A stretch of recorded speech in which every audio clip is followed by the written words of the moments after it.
Welcome back to Dan's On Fandoms. I'm Dan. Some spoilers ahead for The Rise of Skywalker. Back in 2015, Lucasfilm and Disney selected Colin Trevorrow to direct and develop Episode 9. Soon thereafter, he and Derek Connolly both began working on their script for the film, but in 2017, Trevorrow parted from the production, citing creative differences with Lucasfilm. Lucasfilm then got J.J. Abrams to helm the film's production, and he went on to develop and direct Episode 9. Recently, however, YouTuber Robert Mayer Burnett posted a video which outlines some of the main plot points in Trevorrow's version of Episode 9. So let's delve into some of those plot points and how they would differ from what we got in The Rise of Skywalker. Trevorrow's Episode 9 would have been titled Duel of the Fates. Let's start with the opening crawl, which stated, "The iron grip of the First Order has spread to the furthest reaches of the galaxy. Only a few scattered planets remain unoccupied. Treacherous acts are punishable by death. Determined to suffocate a growing unrest, Supreme Leader Kylo Ren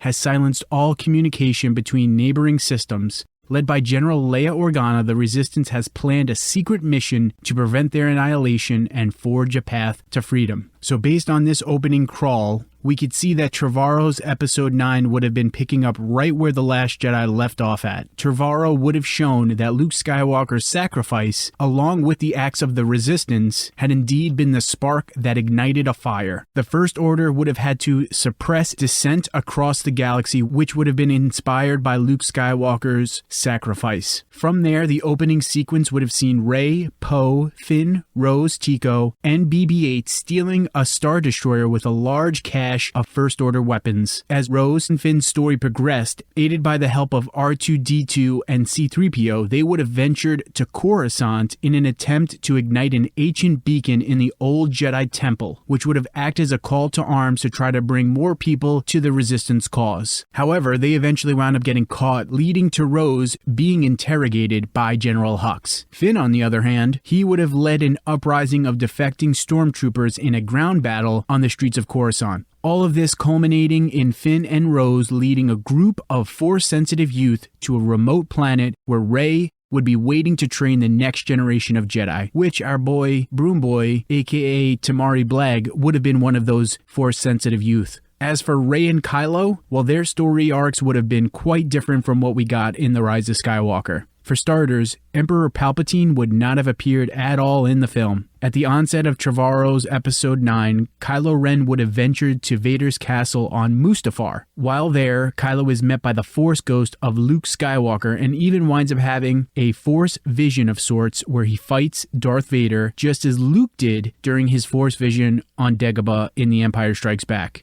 Kylo then would have come into contact with this Lovecraftian, spider-like Sith teacher who actually taught Emperor Palpatine. This spider-like Sith's name would be Tor Valum. Kylo would have been attempting to end both the Jedi and the Sith via some sort of ancient Sith relic or some sort of Sith device. Trevorrow's Kylo Ren would have embraced the darkness fully. Now, Rey at this point, she still believes that there's good in Kylo Ren and is working with Poe to also end the Jedi and Sith, but in some sort of different way. Rey's parents would have continued to be the nobodies that Rian Johnson planned for, with Kylo Ren having actually killed them at Snoke's request. The finale of the film would have seen Rey and Kylo dueling on the mystical planet of Mortis, which was shown in the Clone Wars. While fighting, Force ghosts of Luke, Obi-Wan Kenobi, and Yoda would assist Rey in trying to bring Kylo back to the light, only to discover that he is completely lost to the dark side. In the end, Rey would have defeated Kylo Ren. And those are some of the major plot points from Trevorrow's Episode 9, Duel of the Fates. Upon reading this, one of the first things that stood out as quite apparent is that Trevorrow's version of Episode 9 would have leaned more heavily on where The Last Jedi had left off, building more so on Rian Johnson's story, as opposed to Abrams and The Rise of Skywalker. Using Luke's sacrifice to inspire others to rebel against the First Order would have lined up with what we saw at the end of The Last Jedi in the final scene with the little kids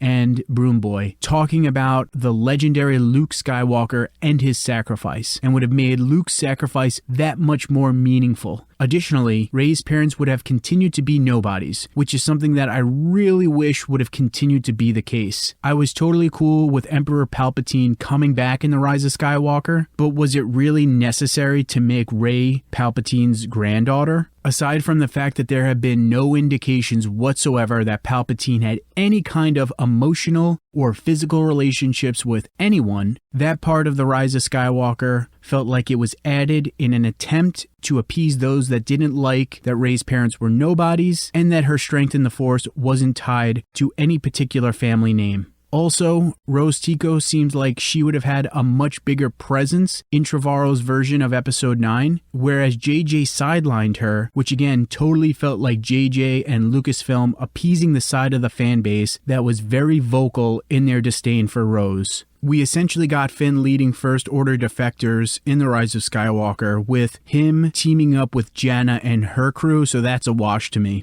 I would have loved to have seen Kylo Ren visit Vader's castle, and I do think that was a very big missed opportunity on Abrams' part. Following the release of The Rise of Skywalker, however, Abrams did state that the opening of The Rise of Skywalker was on Mustafar, as we see Kylo Ren is searching for the Sith Wayfinder, but we never actually saw Vader's castle, which is a total bummer. I would have loved to see Vader's castle in Episode 9, especially because it was so goddamn awesome in Rogue One. As much as I really enjoyed The Rise of Skywalker, it has become very clear that Abrams wrote Episode 9 to be what he felt would have been the ending of the trilogy, regardless of the themes and threads that Rian Johnson laid in The Last Jedi. There have been rumblings that Abrams wrote Episode 9 to be what he envisioned Episodes 8 and 9 should have been, which I could see being the case since there is a lot of information and a lot of jumping around in the film, especially in the first act of it. That is one of my few critiques of the film,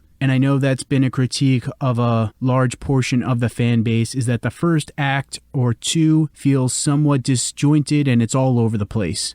The Rise of Skywalker does feel disconnected from the previous two installments of the trilogy, even at times feeling like it's attempting to retcon some of what we saw in The Last Jedi. With all that said, I do really like The Rise of Skywalker, and as cool as Trevorrow's story does sound to some degree, I think I'd still give my tip of the cap to Abrams. While I would have appreciated that Abrams built more on what Rian Johnson did in The Last Jedi, his handling of Kylo Ren's story arc was absolutely phenomenal. Ben returning to the light side has become one of my absolute favorite moments of the entire Skywalker saga. All of the scenes with Ben and Rey were seriously incredible, as well as the scenes with Ben and Han Solo.